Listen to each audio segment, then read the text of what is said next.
want to talk about dating when kids are involved. My kids are grown. I've dated men who have young kids. And adult kids.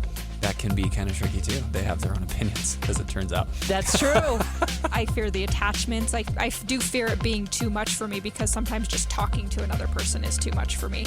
So then you have to go to, maybe kids' soccer games and whatnot, which I would probably love. That's too much for me. Well, okay. Hi, it's Caitlyn. Hi, it's Debbie. And welcome to Dating at Her Age.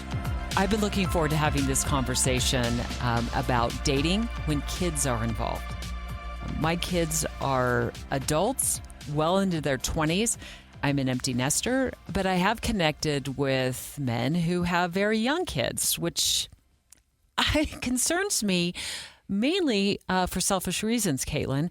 It's because I've raised my kids, and I'm not quite sure I want to get involved with somebody who's raising a 5-year-old. My other concern, and this is an even bigger concern, is what if I meet their 5-year-old daughter or son and it doesn't work out? It just tears me apart to think about that. What are your thoughts? Which I think that's very smart to be aware of. And I think that everything you just said is very valid and it makes a lot of sense. From my perspective, I'm 29 and it's very possible that I date somebody who has young kids and I feel like I just have to accept that.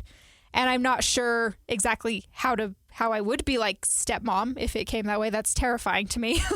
But that's kind of my perspective, is just preparing myself that, I'm almost 30. Many people may have had a marriage already and been divorced. It's possible. And they have kids. And I'm not opposed to it. It's just a lot to think about. You're wondering how to do it. Yeah, I have no idea. So... Dr. Tom Golightly, a psychologist. You've been on the show before. Welcome back to Dating at Her Age. Hey, thanks for having me. I'm really excited to talk about this today. Let's start with the perspective. I do want to start with the perspective of the child.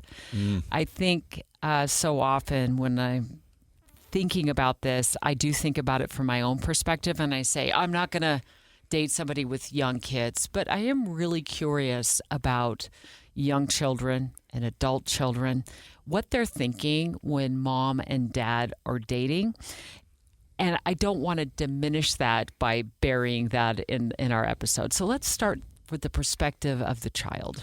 Well, I think from the psychological standpoint, it's really important, especially for the young kid, to know that they're still the priority.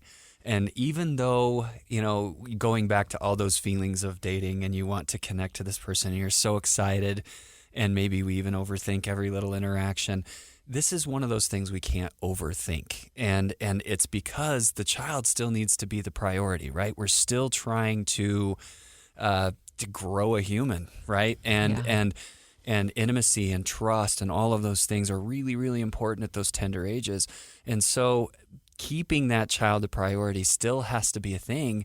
And when you enter into a dating relationship with someone with a younger child especially, that's going to be an added level of difficulty. Not impossible, but it is something that has to be talked about and considered really all the way through and revisited all the way through. That's not a once a week conversation. That might be a daily type of conversation as the dating relationship grows closer.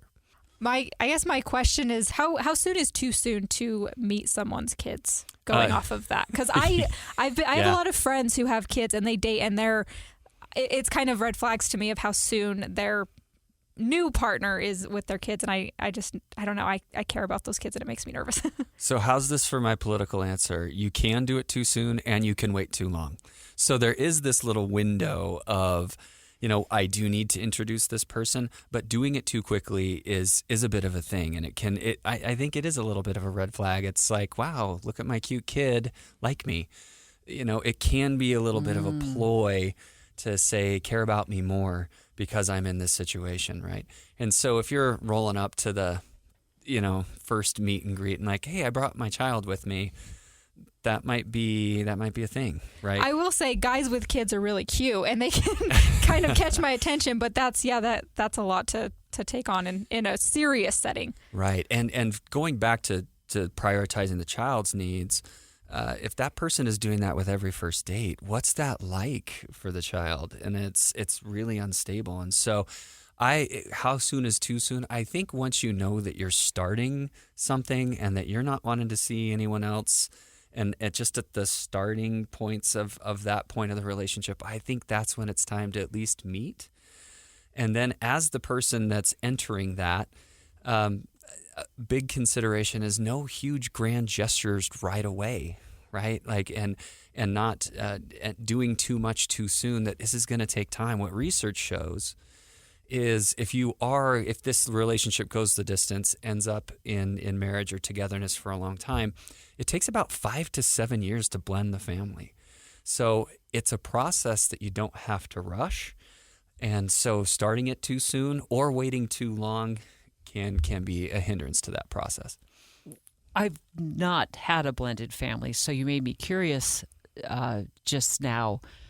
What does it take to appropriately blend a family? And I'm sure there's challenges all along, but 5 to 7 years sounds like a really long time. Yeah, I think that's why it takes so long. And I had all of those factors. I don't know if I could sit here and just give you the laundry list of here are all the things. Could be a number of different things. But I believe its complexity is because there are so many relationship touch points, right? And depending on the situation, if there's co-parenting involved, that can also be an added layer of difficulty, and communication, going back to we have to talk about this.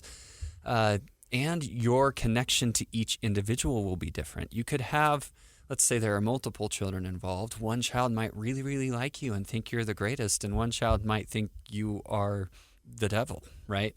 And so that's part of that strain that can be there that has to be worked through. And I don't think it's something you need to be afraid of. I just think it's something that you need to know and account for and understand and commit to, that there's going to be some bumps, some big bumps at times along the road, but that you can approach that and make it go. And I think with that commitment, with that communication, going slow, understand that it won't be linear, that it's kind of up and down at times, I think it'll be just fine. As for someone who I mentioned, I'm 29, I don't have my own kids, and you mentioned being afraid. I think that that's how I would see this, but I also don't want that to deter me from potential relationships because I just know that it's possible. What advice would you give someone like me who's hesitant to go into that, but also open at the same time? Like, what guidance would you give on approaching that situation if I happen to meet someone that I'm interested in who happens to have kids? I think it's really, I'm going to hit this point a lot. You're going to be like, okay, Tom, say something else, please. Communication up front about that. What are your expectations for me as a dating partner? And respecting the boundaries, respecting the relationship that they're going to have with their child. That is a very, very important piece. I mentioned like that buzz from a starting relationship, right? That you get excited. It can also feel threatening, like, why didn't they text back? Why are they canceling last minute? Why are they? And it could be, that it's something with the child and not feeling threatened by those things. But that's then incumbent on the partner you're dating to say, hey, this is going to happen every once in a while, right? So communicating specifically and being flexible in how you're approaching it, I think, is the most important part as you're starting or considering dating someone with children. What are their expectations for you for interacting? How do they want to go about this? And then as the relationship grows, what if there's a co-parent involved? How are you communicating now with the co-parent who is the ex if you're threatened by that? That is something that you have to consider. This person is going to be in your life if this continues. So there's lots of little touch points to really be clear about, which is why we need to revisit this so often. And going back to the blended family question, that's also part of the difficulty is there's so many dotted line relationships that you have with people in the child's life that you're a part of, but kind of not a part of as well. Let's just say in the beginning, I'm sure relationships can change and develop, but in the beginning, is it the best way, as your advice, Dr. Tom, that if there's an issue, whether it's a discipline issue or communication with your partner's ex-spouse, to go through your partner and not go directly to the child or to the partner's ex? Oh, bars. Deb. That's Did I hit the jackpot? Yes. I think one mistake that we can make is like, okay, I don't love what this child is doing right now and how they're behaving. But as the dating partner, that is not on you to discipline. That is not on you to correct. And until not just your dating partner, but potentially the co-parent is okay with you doing that as well, I would really avoid getting into those disciplining types of situations. You're not the parent yet, and leave the parenting. Again, that could be a boundary that you communicate about, that you set up with your partner. But I think it's really, really important that you don't jump into the disciplining role as a dating partner. I think just the idea of, I don't know, I would never want to step on someone else's toes of being around someone else's child, their ex or whatever. Would you find benefit? I mean, do you think it would be beneficial to have a sit-down discussion with them, the co-parent, at any point? And how soon, like how long into the relationship would you do something like that? I think it's once the relationship is getting serious and you are talking about really long-term relationship, that would be the time like, okay, I'm not just a come and go. Like, I'm going to be a part of this. And how do I integrate now into the co-parenting situation? I think that's really, really important to communicate about.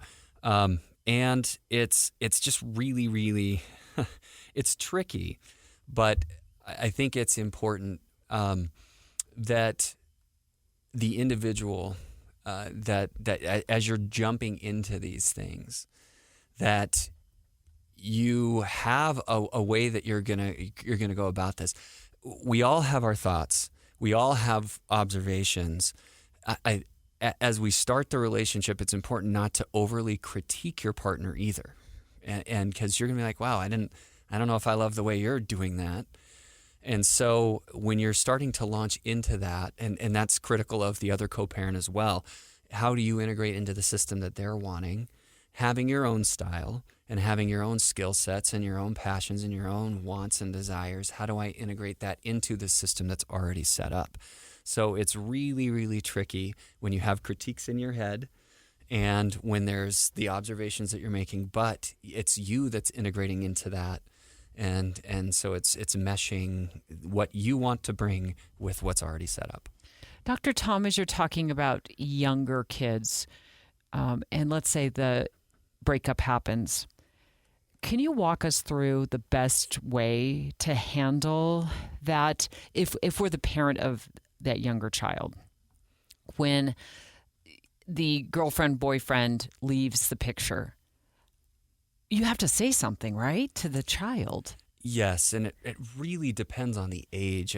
Until about 7 years old, we don't understand loss very well. And so it's really, really tricky, which is why it's very sensitive to really young children while you're dating. If there is a big loss that occurs, it's like, well, where did they go? You know, and the finite nature of, well, we're never going to see this person again, that can be really, really tricky, right?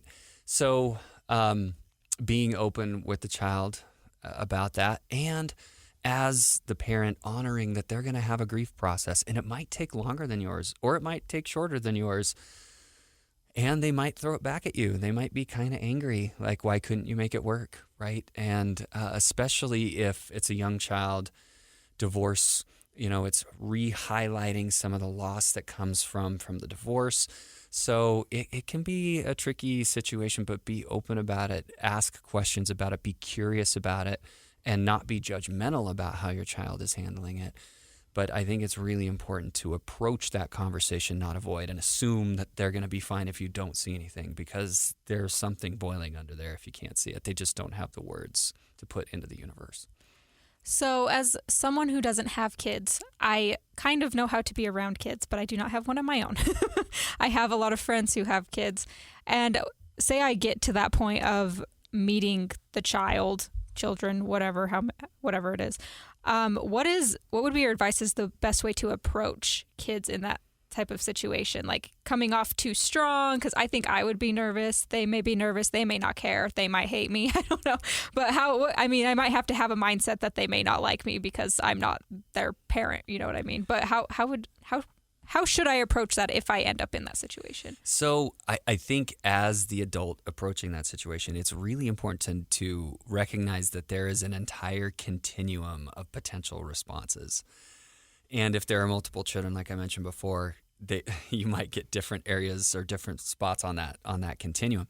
So I think being prepared for this person, we could really click. This person might want to sit down and have the tea party with me, or this person might want to throw the ball with me in the yard, or this person might want nothing to do with me, just absolutely nothing. Please don't. I don't want to be that person.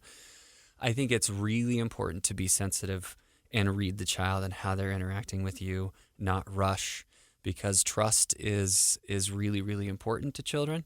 So not doing anything that can run over the boundary that they're trying to set with you, or be too standoffish if they're wanting to connect to you.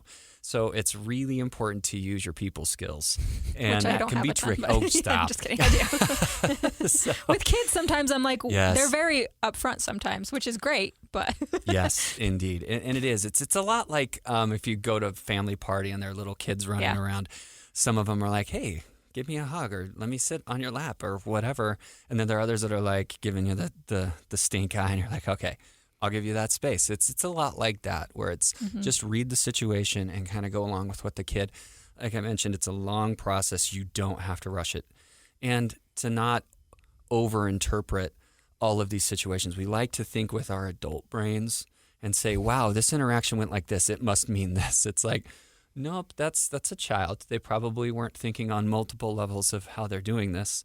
So to not make too much of a strained interaction, or an interaction that didn't go as smoothly as you would like, there's going to be another opportunity, especially if you're committed to the partner you're dating. don't force it is kind of what I'm I'm hearing yeah. tread lightly. Yeah. And I think, too, understand that it's on a child's terms in some cases, even though we want our partner's kids to love us. I always wonder, like, why a child doesn't like somebody. Now, if you're I'm just saying, you're a top tier person, you're very loving, very giving. I'm not talking about people who might be threatening to a child in any way.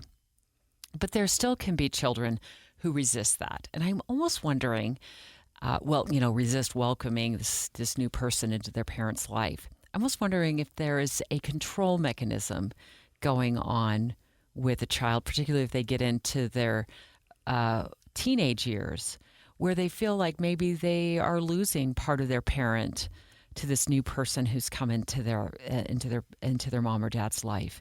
But maybe I'm wrong. What do you know? Because you're the psychologist and I'm not. I'm just trying to find somebody to date over here. Yeah.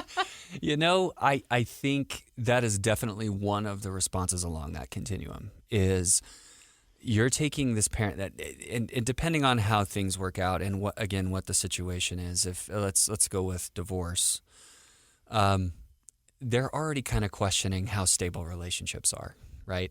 And they might have connected a little stronger with each parent in their own different ways. And so in comes this new person, and it's like, wait, you're getting in the way of me doing this. And I know this didn't work out with my parents, so even if you guys say this is going to go to the distance, I'm a little leery of that.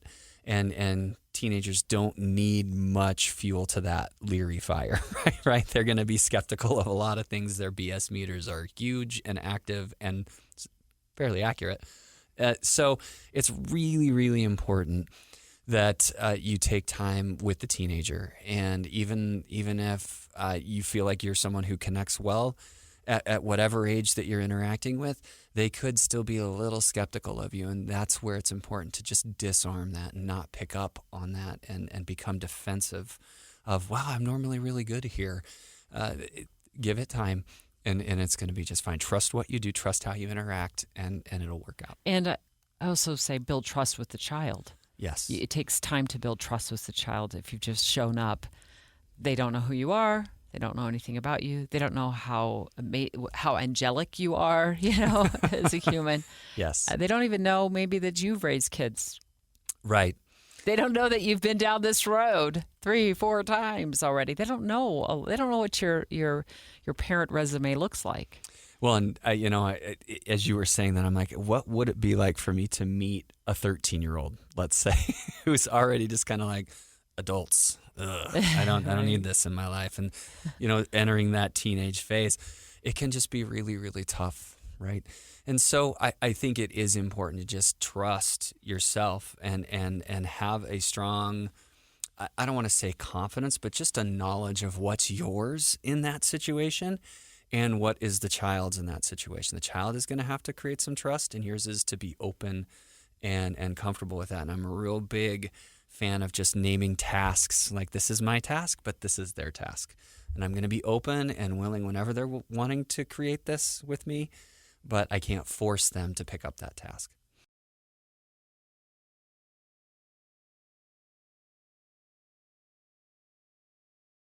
I'm curious to know if I start dating somebody, are there any red flags to look out for in that person that I'm dating as a parent? For example, say they aren't very consistent with seeing their kids, or I don't know, maybe they're not paying their child support. I'm just kind of curious to know, because I don't have kids, so I'm just trying to understand it from probably a different perspective than you guys. What should I be aware of or on the lookout if someone may not be the best parent that they can be, I guess? Well, I don't know if I asked that right, but well, I think the answer might be a little wishy-washy. I'm sorry about that, but it might be a little idiosyncratic. What are you willing to kind of turn a blind eye to, right? For me, if you have a financial obligation and you're not meeting that kind of pings on me. I'm also male, right? Like that's a big important thing. I have kind of traditional gender roles in my brain of what I need to be, and so if I see that, I'm like, that's not okay with me, right? But someone else might be, well, they're working it out, they're trying, they're figuring their stuff out, so I'm willing to give them some grace here. But I would say some big red flags, and there are a couple, especially if there's a co-parenting situation and you can see that there's still emotional wound in that relationship. I would be really leery about getting into a long-term relationship with that dating partner, just because you don't know what's going to happen, how that shakes out. It's too soon after the end of a relationship, I think, for the kid and for the dating partner.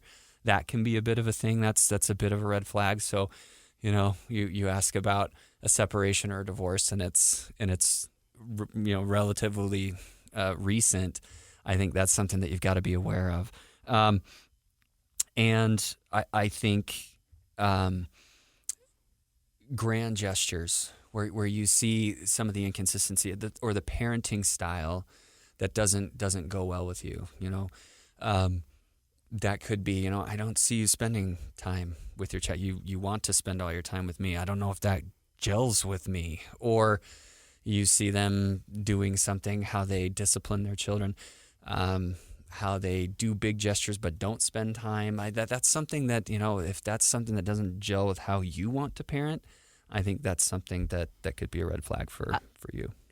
Caitlyn and Dr. Tom, I discovered several years ago while dating that if a person I'm dating is still in court fighting for custody, if there's not peace in the co-parenting relationship, he or she is taking each other back to court over alimony or child support payments.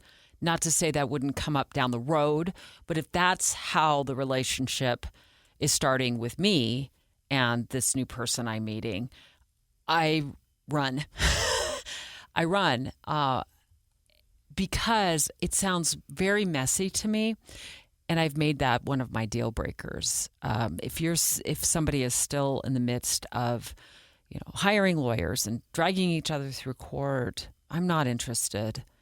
Life has gotten to a point for me, mostly that it's finally a little more simple than it has been for a couple of decades, and I don't want any part of that. And I think that's okay. 100%. You're looking at me like, what is wrong with her? No, I think you need like, to get her into a session. No, not at all. I'm like, you preach. Like it's.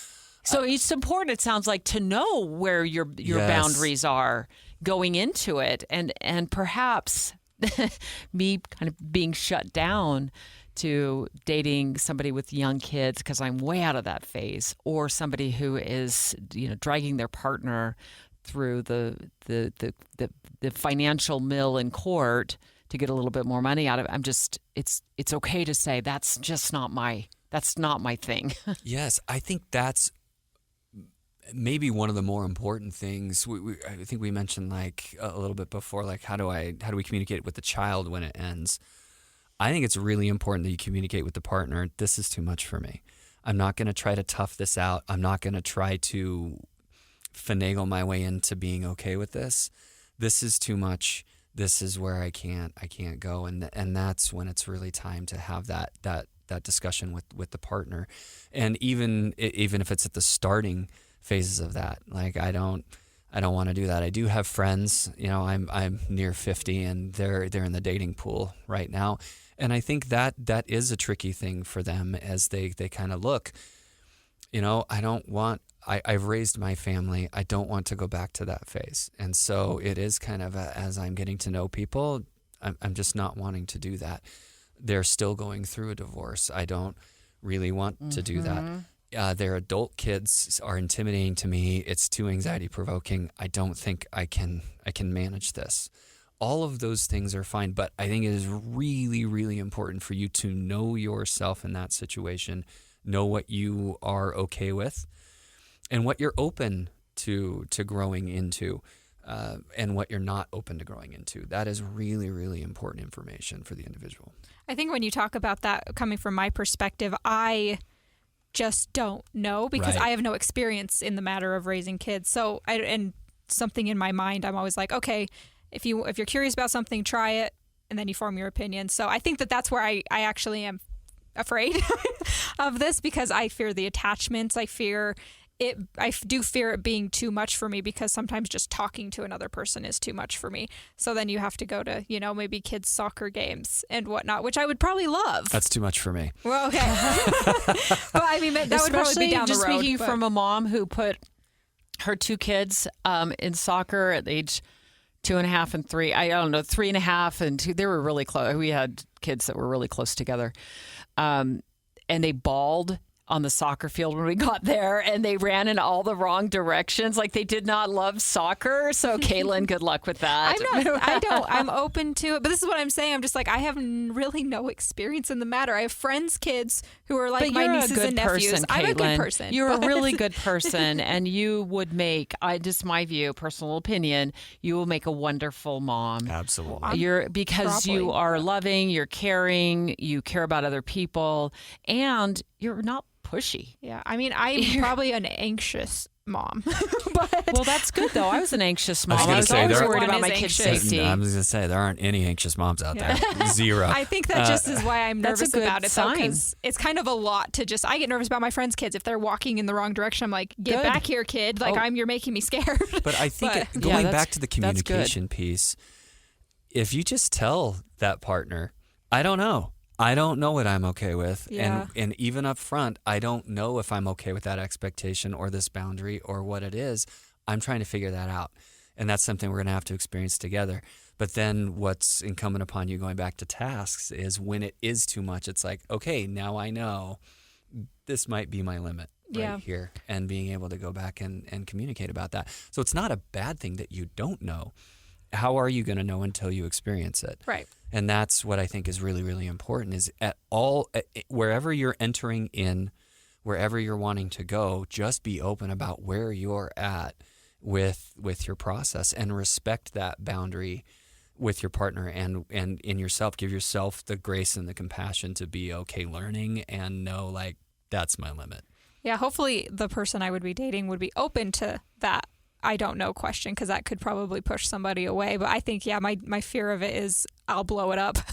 But hopefully I don't meet the kid or get too attached to the kid if I do decide that it is a little too much. Because that's my biggest fear is like an attachment, which I've said like 4 times. But it's because that is the truth. I'm afraid of attaching to a child more than the partner that I'm dating. I want to just kind of out myself here. I feel like a mistake.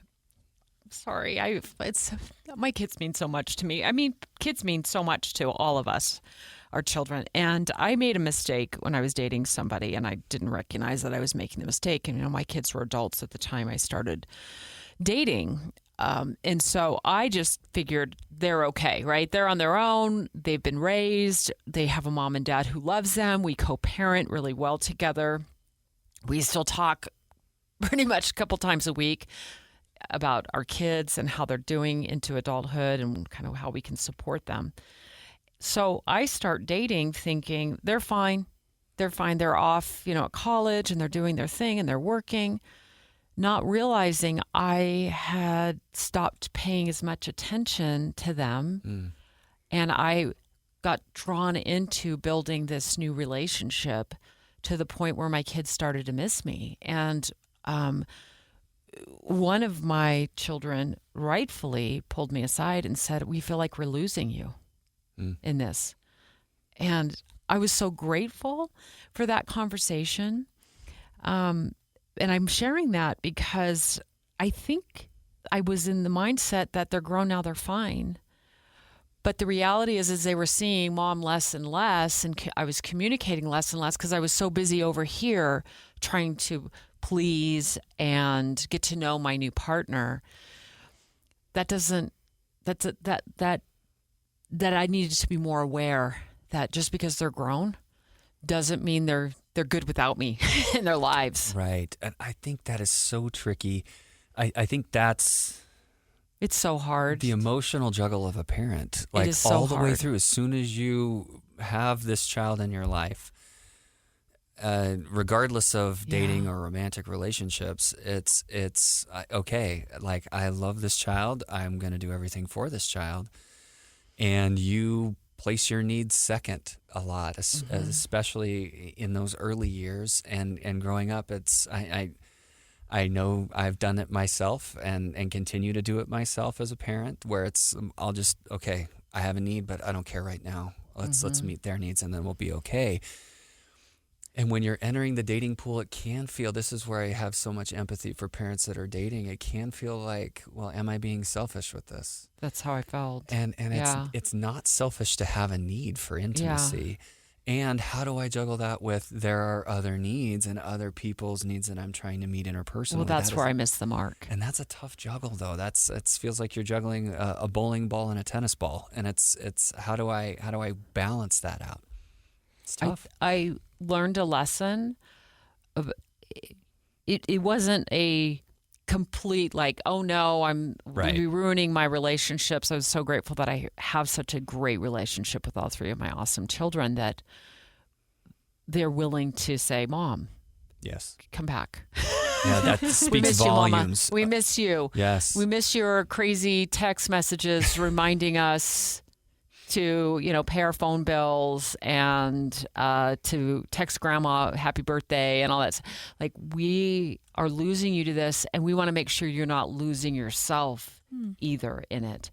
The relationship didn't work out for a number of other reasons, but I want to get to that as well, Dr. Tom, because I feel like our adult kids can actually play a positive role in helping us see things that we might not see in the person that we're dating. What I mean by that is maybe they're seeing some red flags, and by getting to know that person better and allowing them into our children's lives, maybe they're going to be able to point out a few things. As long as it's not every guy I date. At some point, I'll become suspicious that they just want mama to be single forever.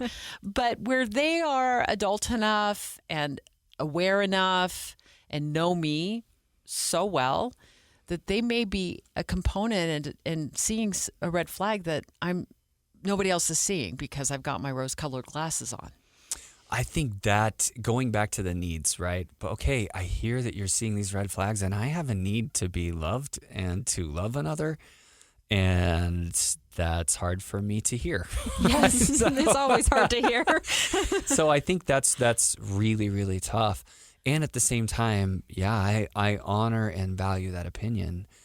Now what? And so how do we incorporate that feedback from other people? I do have friends that like I mentioned, are in the dating pool. And I think that's probably the most difficult thing with the second partner, or even siblings and parents that are giving you this, hey, are you aware of some of these things? Like, we love you and we'll accept this partner for sure. However, are you seeing this, right? And that is so tricky. But I think it's important. Again, going back, I keep harping on the communication thing. That's one of the touch points of communication. How are you talking to your adult children? How are you talking to your teenage children, to your younger children about what they're seeing and how they are experiencing the relationship? It's not the end all be all, but that's a tricky component. Likewise, if you're entering the relationship as the parent and you're looking for someone who will be a parent with you instead of a romantic partner, that might be another one of those red flags. Like, I might not want to be that, and that's not the role. That's not why I'm dating. That's not why I am trying to get my needs met here. So that clarity is going to be really important, revisiting that with your children and with the partner. I think I just wanted to comment on that because I sometimes get offended, like from the child perspective, when my mom doesn't like check in on me after every other day, because she doesn't. But then I go into an abnormal area and she's got my location immediately texting me. So I feel like sometimes we as kids can maybe feel like there is a disconnect, but there might just be like they're trying to let go a little bit as well. I don't know if you experienced that, but I'm not a parent. Oh, yeah, for sure. But I feel like that would be very, very difficult. But I'm like, I know that like she's always watching me. She's always thinking about me. My kids are always watching me now too. Same. To find I check on my mom every day, like that she got home from work. So, but anyways, yeah. What does that dynamic look like for an adult child who may not be particularly excited or fond of the person that their mom or dad is dating? I think about adult children who might notice red flags regarding maybe financial red flags. Maybe mom or dad is pretty set in life. Financially, they've worked really hard for 40 years. The kiddos have missed them because they have had to sacrifice so much for their career that they were away from home. I see this quite a bit. I've gotten text or social media messages from people about it. My mom is dating somebody. I think he's a scammer. And it's not like a catfish scam. It's somebody she's actually dating. Right. How to navigate that from a child's perspective when mom or dad is literally in a relationship with somebody you think is a fraud?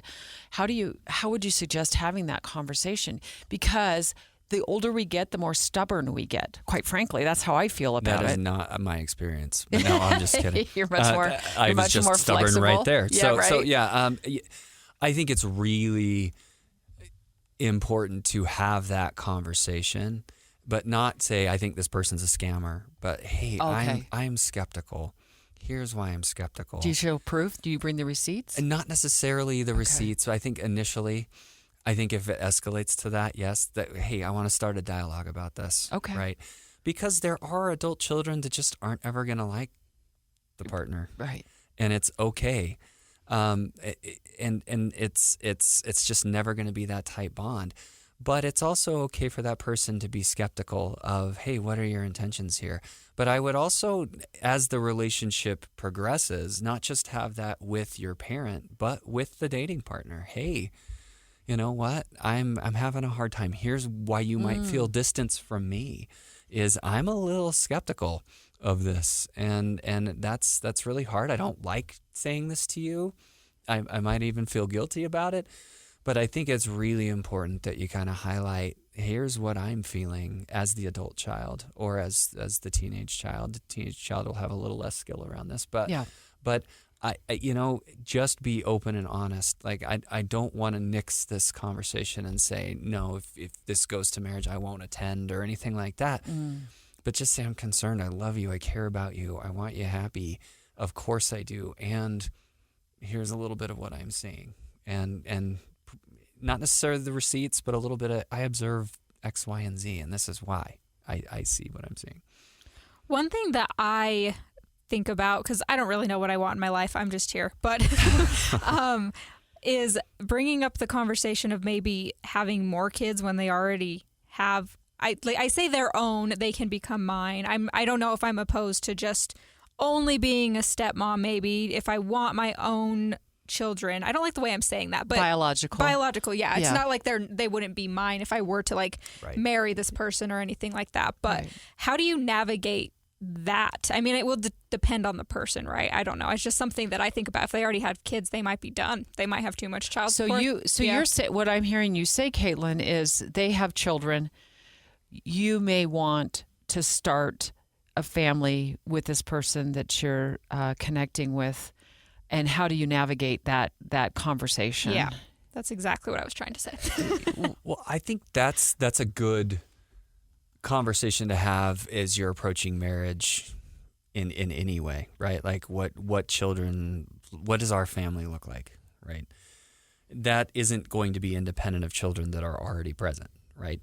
But I do think that's just a healthy relationship along the way is going to be talking about this is my vision for the future. If you are wanting children, then communicate about that. And if they're not in a spot where they want to support that, then you have an answer. And that's tough to kind of say, well, that might be a deal breaker for me. Or, they're expecting it or demanding it from you, and you're like, I don't know if that's what I want in my life. That's something that I think it's important to take a step back and understand that. I do have a good friend of mine. This was several years ago. His wife passed away and had teenage children that were almost ready to leave the home when he got remarried a few years later. They wanted to have another family, so he kind of got family 2.0, and I'm sure I don't know all of the ins and outs of how they did that, but that was probably something that was overtly discussed and accepted. And I think just being aware of what the wants and the desires and the vision for what you want family life to look like, that's just a healthy part of dating into marriage. Mm-hmm. Communication. Hypothetical, but still real for a lot of people. Your ex-spouse starts dating somebody, and you're the mom, you're the biological mom or dad of the children. Walk us through some of your best tips on how to do it, so you're not stewing all the time, losing sleep over it, wringing your hands, you know what I mean, gritting your teeth, pulling the steering wheel off the car as you're driving to work because all you can think about is, I don't want anybody else in my child's life. They're my children. But on the other hand, you don't want to be that parent that is being ridiculously rude about it in front of everybody. So what are the best coping skills for that? Well, again, there are probably more depth to some of those scenarios. I know, it's deep. But I think I mentioned from the dating partner side a few minutes ago how, hey, let's not jump into parenting. Let's not jump into those things. Let's communicate about the co-parent situation and just be clear. I think it's okay. Well, from the partner standpoint, I wouldn't move forward doing any parenting without both co-parents being okay with it. Okay. So I wouldn't jump in and if the either of those people are bothered, I'm like, okay, it's not time. It's fine. I'll respect that boundary. As the co-parent to someone who is now dating someone new, I would not be afraid to set that boundary. If I'm not okay with it, set the boundary. I'm saying it's not forever, but right now, can we just pump the brakes on this parental role type of thing for this person? Mm-hmm. It's okay for you to feel uncomfortable about that, but this is really hard because it's a hard conversation to have, and it's a boundary. Well, what we know about setting boundaries is you have to reset them all the time. So you're opening kind of this dialogue saying, I'm not okay yet. I'm not okay yet. And you might have to reiterate that until you are. And when that happens, that's great. But I know several people with healthy co-parenting situations where there's 4 involved because they've both repartnered. And I think it's really important that the text thread involves all 4. And then it's like, okay, and so just being overt with all of the people that are involved in the co-parenting situation, and everyone gets a veto. So, but I also feel like you can't say, no, I'm not comfortable with this forever. Correct. You have to come to some sort of terms with it. read a self-help book. Yeah, that's the Go to tasks therapy. thing. I mean, Yeah. I go to therapy on all kinds of different issues that I want coping skills for. And that may be one where I think at some point you have to get to a place where you're okay. As long as your child is in a safe environment, I have to look at myself and say, is it me? Am I the problem? Exactly. Or is there something is there something that I can do to be at ease with this? I talked about tasks earlier. That's a great self-awareness of, this is my task now. If I'm not moving on this and they are getting more serious and this person is going to be here long term, what do I need to kind of look at in me that's not allowing me to let go of this reaction to a new partner? So it's important to be aware of those tasks. I want to kind of flip the perspective a little bit, because somebody may be listening to this who is the person with young kids. Yes. And trying to enter the dating world, whether they're, in their 50s or in their 20s, 30s, whatever.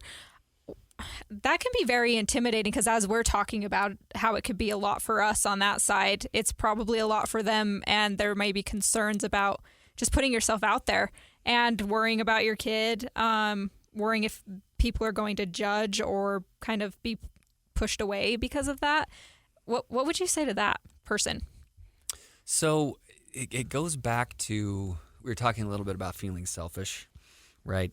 I think it's important that it's okay that you have this need for intimacy. We all do.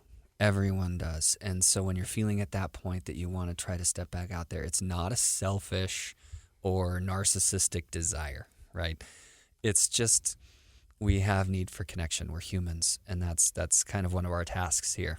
And so I think that's an important part to accept up front. Like, there's some self-acceptance that I have needs, and needs are okay. They're not selfish.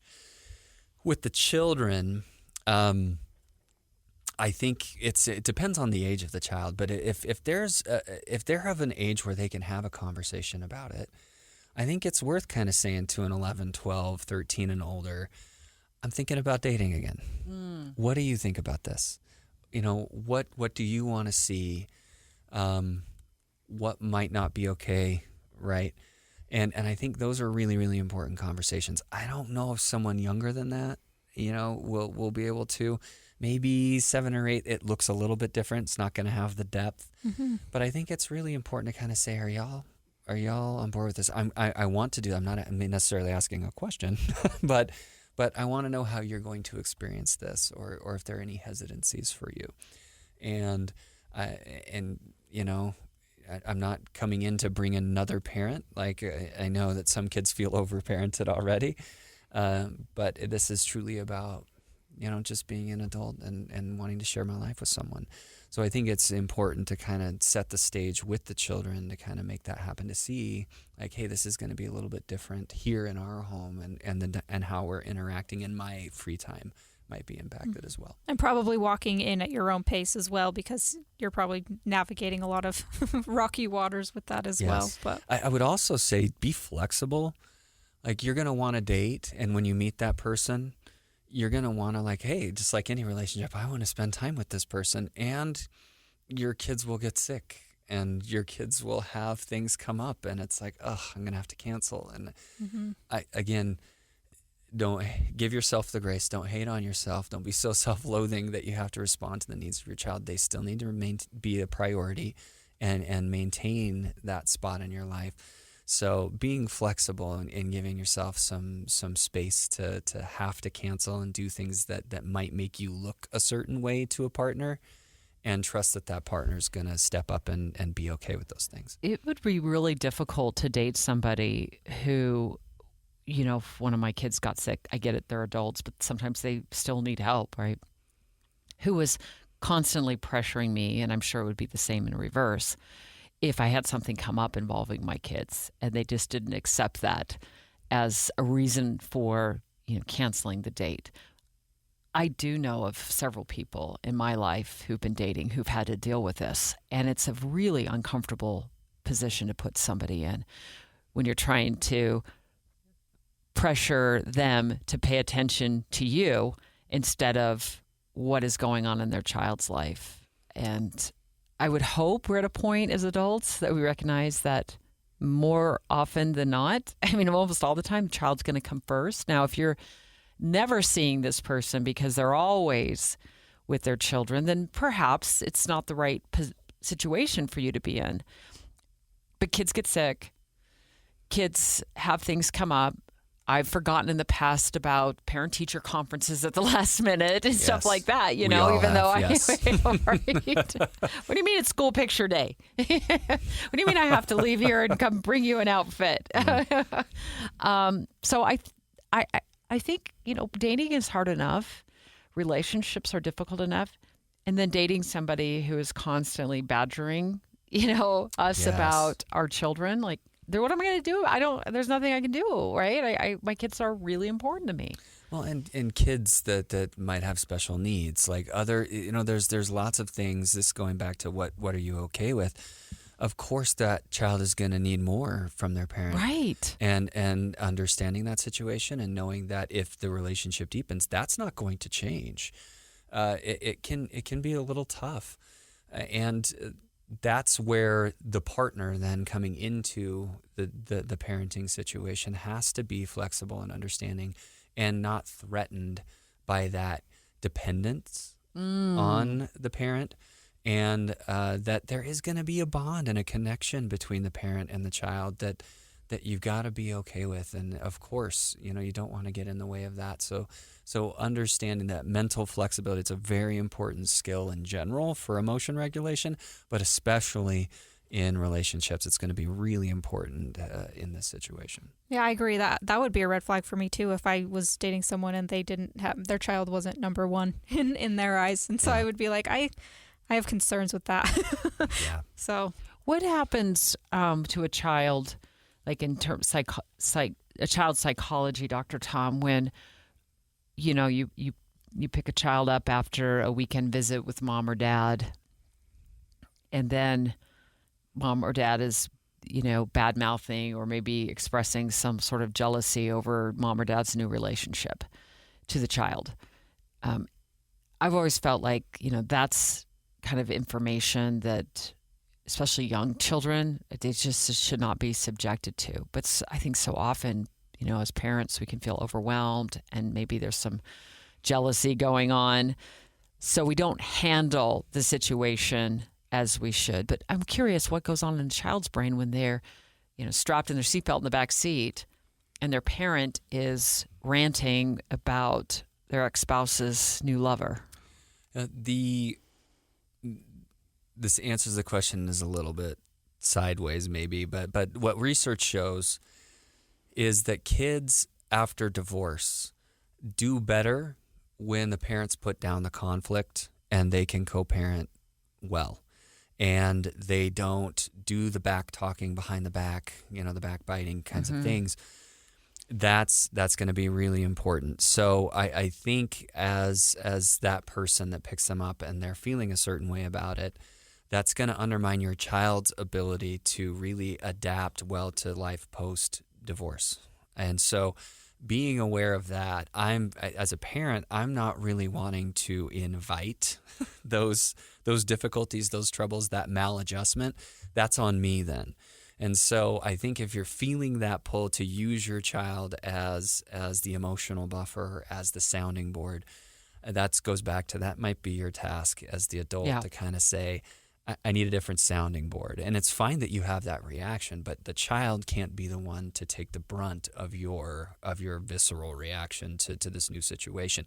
So I think that's a really, really important component there that is sometimes neglected, and sometimes it's just so impulsive. It's like, I'm feeling a certain way. I'm just going to say this, right? Well, a girlfriend, a boyfriend walks your child to the van and loads them up, and you're like, immediately it's like, that's my child and I don't know you, or I don't like you, or whatever. And then the child gets the long ride home, you know? Right, exactly. And gets the rant. And that's, you know, there are a lot of those moments in parenting that I can remember where something didn't go right and we're getting in the car and driving home. And it's a long ride home. I'm like, I just shouldn't say anything right now. Mm-hmm. I'll turn on the radio. I'll do whatever they want. But, I've got to manage me. And I think it's really important to do the adulting in that situation to where it's just like. Is this like when your child strikes out looking?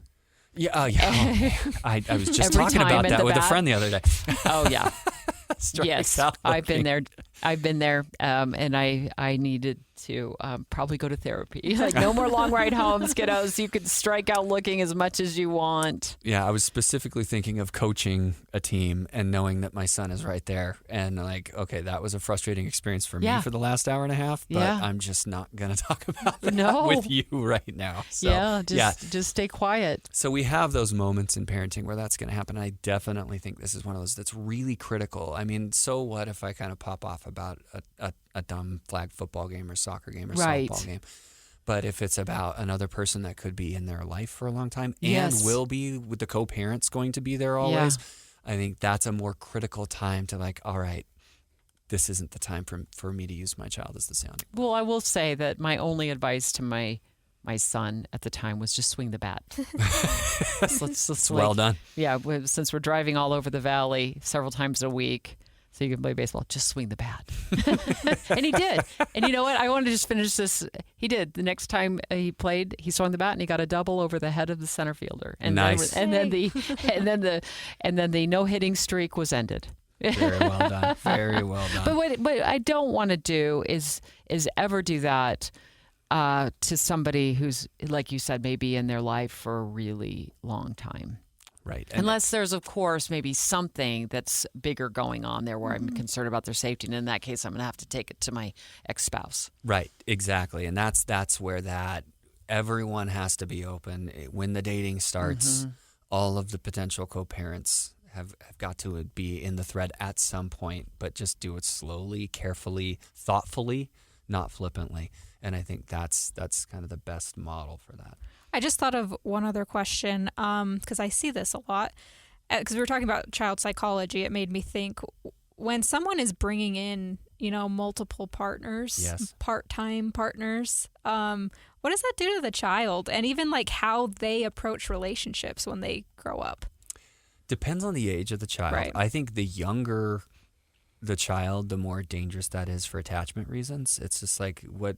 So for I don't know if there is a co-parenting situation, but you might be a single parent, especially in a single parenting situation. If they're seeing a lot of dating partners in and out, and they're meeting a lot of different people, what does that mean? What does this other parent role mean to me? Right? Whether that's a mom or a dad, what the definition of what that word means kind of gets disrupted in a lot of different ways. So that's part of being thoughtful and not too quick to introduce too many people into the situation. I think that's one of the primary reasons for that is it can really throw off how children learn to attach and view intimacy. And if intimacy is just someone that's with you for a few weeks and then leaves, that's something that a child will see. They'll observe that and internalize that. So that's a little more difficult. Now, if they're a little bit older, I think they kind of understand at that point that it's like, okay, I don't know if I love this, right? And I'm not going to consider them in a parenting role. And they can kind of do some of the mental work there. But I would still be leery of having instability. Instability is not great for children in a lot of different ways. And you're going to see that in acting out at school. You're going to see that in academics. You're going to see that in sport performance. You're going to see that in a lot of different ways. So you'll see some behavioral markers before they're able to put a voice to it. And so it's really important for children for stability to be the case. You think of military families that move a lot. The first thing and I grew up in a military family, it's like, okay, let's try to be stable. The first few months, it's like, we got this. This is our new normal and we're okay.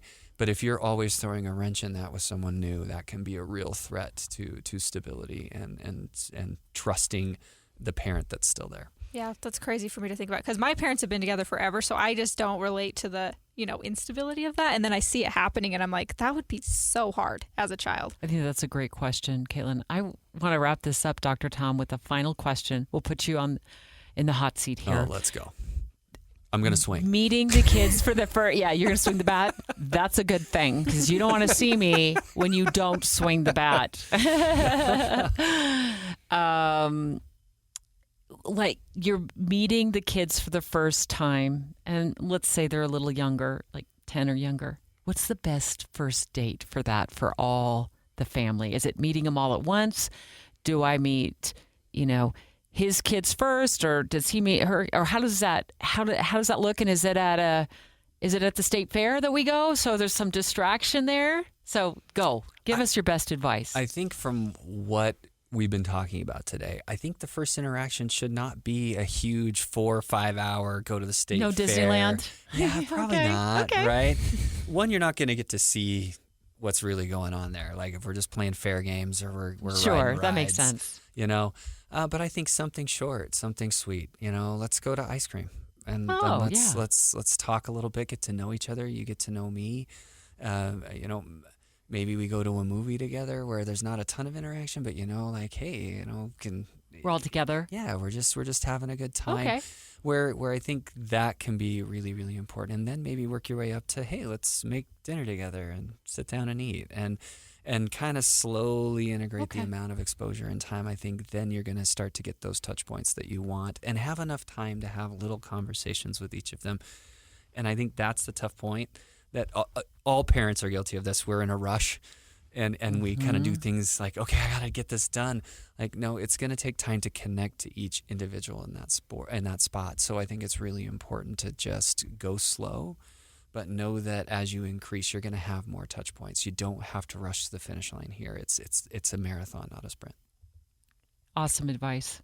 Dr. Tom Golightly, psychologist here in the state of Utah. Always love having you on Dating at Her Age. Thanks so much, man. I think you may right now hold the top position in terms of appearances Let's on Daha. go. Yeah, it's true. I'm You're hitting competitive. number I 2. love this. But it's great. You always bring such good advice. I feel like I learned so much, and I'm just willing to have an open perspective, I guess, is for my 29-year-old brain. It's like, be open, see what it is, but also know your boundaries. Well, thank you for having me. I love coming, so it's a pleasure. Thanks, Thank you. Dr. Tom.